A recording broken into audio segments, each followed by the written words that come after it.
Mira and Harper Audio present California Girls by Susan Mallery, performed by Tanya Eby. Chapter 1. They're frying bacon. Finola Corrado tried not to smile at the panic in her assistant's eyes. The cooking segment is potato salad 5 ways. Bacon is the cost of doing business. Rochelle's horror morphed into indignation. Yes, and right before that is the What's New in Sundresses segment. I'm very familiar with the schedule. She set down her tablet, put her hands on her narrow hips, and leaned forward, as if stressing the importance of her point. Her long dark braids moved with her. Finola, we have models in the building. Tall, skinny, hungry models. They're starting to look feral and turn on each other. I'm convinced it's the smell of bacon. Can't they cook it somewhere else? And people assumed television was glamorous, Finola thought, still trying not to laugh. Move the models to the backup green room and tell them we have a humidity problem on set, so they need to use extra hairspray. They won't be able to smell the bacon after that. Tell the food prep person to clean up when the bacon is finished, so there won't be any more odor. Oh, that will work. Rochelle, a smart, ambitious communications graduate, relaxed. I should have thought of that myself. You will soon enough. Her dark-haired, dark-eyed 25-year-old assistant would soon be capable of running the show, Finola thought as Rochelle left. In a few months, Rochelle would move on, taking a job that would give her more responsibility, and Finola would hire a new assistant to begin the process again. Getting your foot in the door in the TV business wasn't easy. There were plenty of crap jobs, but not all of them gave the right kind of experience. Finola prided herself on hiring the best and the brightest. She was very clear with her demands. She expected a killer work ethic, absolute loyalty, and 100% of their focus.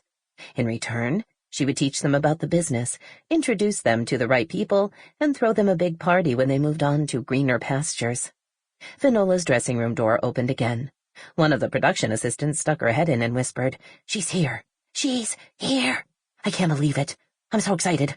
Aren't you excited?" Before Finola could answer, the assistant was gone. No doubt to spread the joy to others. Finola wanted to be cynical, but even she had to admit she was looking forward to meeting Treasure. AM SoCal was a successful show in a crowded media market. Being based in Los Angeles meant more access to celebrities than most shows like theirs, but even they didn't expect to land a massive country pop star like Treasure. At 23, Treasure was a music phenom. Her last single had 1 million downloads in the first 6 hours after release, and her YouTube videos all had over 1 billion views. She was appearing on the show this morning for a 10-minute interview, followed by a live performance of her new single, That Way. The Hungry Models fashion show and the potato salad segments would follow. Except for Treasure being such a big star, today's rundown was pretty typical. Finola greeted her audience, both live and on television, with a bit of chit-chat and a few jokes. Then she invited her first guest onto the set. By 11, the show was over, and by noon, everyone on staff would be focused on doing it all again for the next show. Everyone but her, she thought with a smile. She was off next week. "Hawaii, here we come," she murmured to herself. She and her husband needed the time away. They'd both been so busy lately, caught up in their respective careers.